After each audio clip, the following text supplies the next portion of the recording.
Hey kids, this is John Corabi, and I'm here with Kris talking about a new record from the Dead Daisies called Looking for Trouble. It's a killer blues record. Give it a listen. Hell yeah, John. Thanks for joining us today, brother. Thanks for having me. No worries at all. I'm unfortunately, fortunately, it's midday for me. It's very early in the morning for you. I know I'm probably going to trip over my words a few times, mate, so you're going to have to hold me up. Nah, no worries. No worries at all. So, as you say, bro, the Dead Daisies released your new album, Looking for Trouble, on May the 30th. So, how are you feeling about it? You know what? I'm excited about it so far. The first two songs that we released have been getting great feedback from everybody. Um, and as I was saying earlier, it was what we call a happy accident. This whole thing came about in such a weird, random way. We went to this legendary studio in America called Fame Studios in Muscle Shoals, and it was kind of a bucket list thing for all of us, including Marty. So we went down there and we were kind of, with the thought in mind that we would just maybe write and maybe do a little bit of recording down in this legendary studio. But it was weird. The studio is obviously it's weird. I've said it already. It's a legendary place, but so it's a functioning studio, but they do museum tours through this place. And each night around dinner time, they bring in, 20, 30 people. So we'd take a break. And then, we kind of sat and thought about it. We're like, well, okay, the tour was over. We were done eating. We'd cracked open either a bottle of whiskey or some wine. And we're like, well, we could go back to the hotel and sit and watch TV all night, or let's just, you know what, we're here. Let's just jam. Let's see, let's just have some fun. Wow. So we kind of started jamming, like, just some blues that everybody was familiar with. Obviously, like Crossroads, Going Down, uh, Born Under a Bad Sign. And then it was weird. We just kind of sat. Marty kept the session rolling. And we sat, we listened to everything. We're like, okay, this is really cool. This is really cool. So what we did is kind of during the day, we worked on what became the Light 'Em Up record. And we just continued working at night and putting together 10, you know, kind of our favorite blues songs. Wow. That's And it's so far so good, man. Everybody's been raving about it. Wow. So, in case people haven't picked up by now, like this isn't a normal Dead Daisies album. It's actually a collection of some great blues tracks re-recorded with a Daisies DNA added through it. So you've covered songs from Muddy Waters, Freddie King, John Lee Hooker, Lead Belly, BB King, Albert King, Robert Johnson, Rufus Thomas, and Howlin Wolf. So what was the selection process for what artists and what songs you went for? You know what's funny. None of us went into this like blues experts or purists or aficionados, whatever you want to call it. But it was funny. We like once we started doing this, we really realized like the blues was probably like the grandfather to all these different genres of music. And it went highly unrecognized for, you know, a lot of years, because it was really kind of considered a African American form of music, you know what I mean? Which was, white America called it the devil's music. And, it was just like this seedy underbelly, whatever. And so a lot of people, it went unrecognized.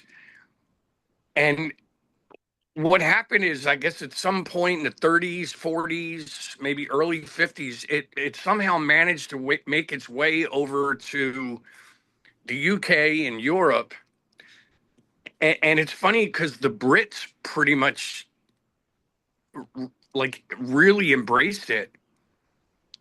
And then they brought it back in through the voices of Cream, Led Zeppelin, the Stones, all these great bands that we grew up listening to. So pretty much all of the songs on the record are songs that we heard or we were familiar with through the British wave in the 60s and 70s. Like, for example, David Lowie, he was like, "Oh, dude, we have to do Little Red Rooster." And then he told us this story about how he saw, in Australia growing up as a boy, he saw some TV program. I guess the Stones were on it. And it was their first kind of breakout song. But he saw them doing Little Red Rooster, which made him then fall in love with the Stones. Right. But had no idea that it wasn't a Rolling Stones song. You know what I mean? And it's pretty much the same for all of us. Like Crossroads, I just assumed that was a Cream song, and and then Skinner covered it. And yeah, again, even Aerosmith's version of "Walking the Dog," I always thought it was their song. So that was our introduction to the blues, was through these other artists that we grew up listening to. Mm-hmm. So once we decided to do the blues record, we said, okay, let's do these songs because this was our introduction to the blues.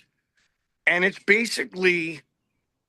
like a double tribute. It's a tribute to the artists that influenced the artists that we grew up listening to, if that makes any sense at all. So you've actually reworked these songs and put your own DNA through them, but what's the process like though? Like, how do you take an existing song and then break it down and then reconstruct it in your image? Is it hard? It was a bit difficult because we didn't really want to mimic somebody else's version. Like we could have just done Crossroads like Skinner did or Cream or whatever. But it was just like, okay, Doug, you do what you do. Like how can you play that riff but make it different? You know what I mean? And I thought he did a great job with it. But the funny thing of it is, and without sounding redundant, because a lot of these answers are going to be a little redundant, but each song that we decided on working on, it was like almost a running joke with us. Even with Marty, like we would sit there and we'd start working on a song and we would go, what would Led Zeppelin do? And the song, I'm sorry if my answers are a little long, but Fine. the song that we were using kind of as a blueprint was When the Levee Breaks. Okay. And like a lot of people don't realize it, or maybe they do. I don't know. I didn't, not right away. As a boy, I just thought When the Levee Breaks was this epic Led Zeppelin song at the end of the last song on Led Zeppelin 4. And it wasn't until I got older and actually started researching things that I found out that that song was actually written in 1929 by a woman named Memphis Minnie and a guy named Kansas Joe Jackson, I believe. And the song was written about a flood that we had here in America at the, on the Mississippi River, just wiped out thousands of people's homes and farms and towns. And so 2 years later, they write this song, and Zeppelin somehow found it. But what they did was they kept the lyrics and they kept the vocal melody and then just literally rewrote the music to make it sound like Led Zeppelin. Oh, yeah. At which, you have to admit they did a fucking brilliant job with it. Great job, yeah. So that was the thing. We were like, okay, like if we're gonna do this song, we have to do our take, kind of like what Zeppelin did to When the Levee Breaks. And it was a bit difficult, but we kind of figured it out. You know what I mean? It worked out great. Yeah. Like, as much as you want to put your own DNA on it too, like there's always got to be that underlying feeling that you want to pay respect to the original version, I guess. So, how would you know if you've strayed too far from the original? Like, did you have a cutoff point or a parameter? Yeah, well, actually, I don't know. Have you ever heard the Light 'Em Up record? Yes. Okay, so if you this will show you how closely it tied in. Okay. One of the songs that we were working on, like we were working at night, we were working on this song called Terraplane Blues, which is an old Robert Johnson song that Foghat redid in the 70s. I believe it was on their Full for the City record. Right. But we didn't want again, we didn't want to do like their vision. We wanted to do our own thing. So we kept fucking around with the music, and I was like trying to sing this melody over the music, and we were like, I think we've gone too far. So we kind of pushed that song aside, and we did Sweet Home Chicago, Mhm. and we put that on the blues record. But we had this song, we liked the music, but it was so different than Terraplane Blues, the original, the integrity of Terraplane Blues, that we're like, ah, man, this sucks. We love the music, but so what happened is, like I said, we were doing both records at the same time. What we wound up doing is we took the music that we had put together for Terraplane Blues and we made it the last song on the Light 'Em Up record, which is called Take My Soul. Right. Very cool. That's Yeah, but it doesn't sound anything like Terraplane Blues, but if you really sit down and listen to the lyrics, I actually took a little bit of a blues approach to the lyrics and I wrote it about a guy that goes into a bar and winds up getting into a fight over a woman and kills another man and winds up going to prison the rest of his life. wow. And so and you can hear there's like it's almost like a prison chain gang in the beginning of the song. So whatever, but I'll go it back and listen to somehow it that tied stuff. in. Man. Yeah, Yeah, I but we will. went too far with Terraplane Blues. That's the moral of the story. So, which songs do you reckon were the most fun to do? uh, you know what? They were all in some uh in some capacity. It was all like a challenge, but a fun challenge. And we just had a blast.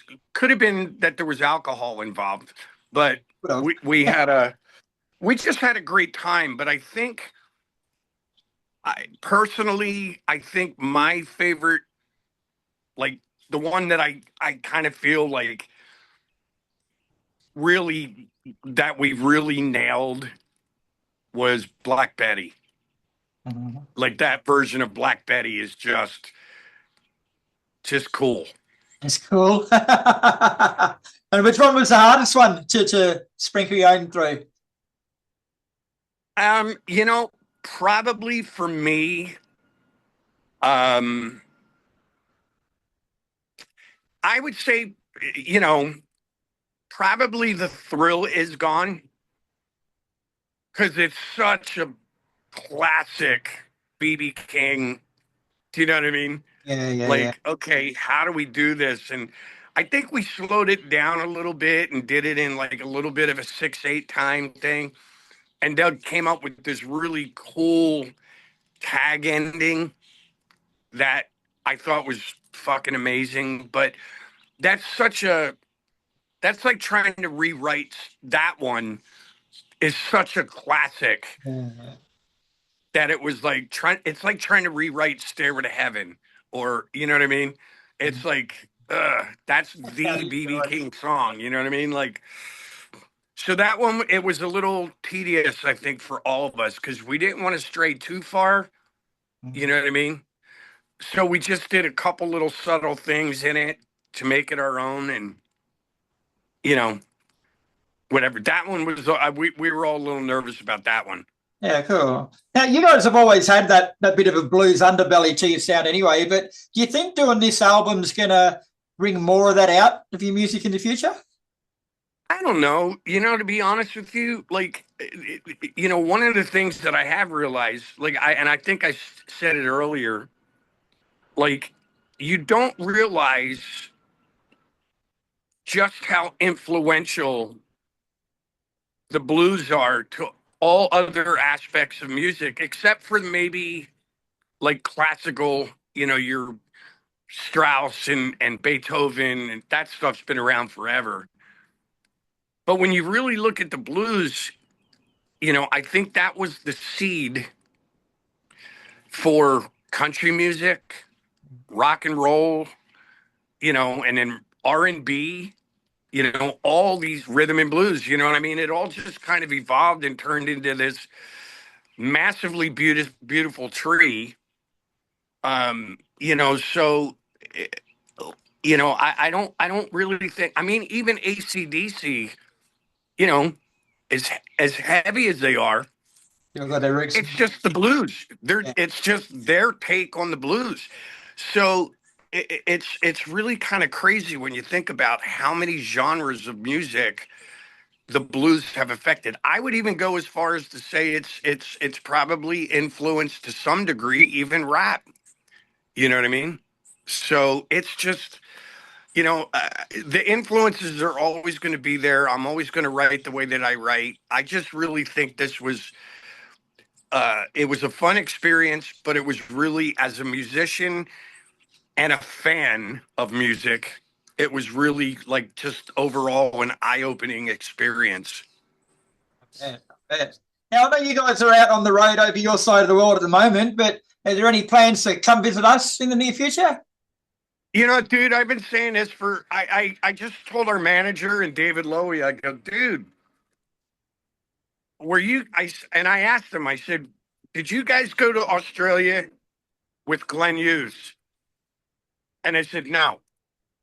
And I go, okay, do you realize my first year with the band was 2015?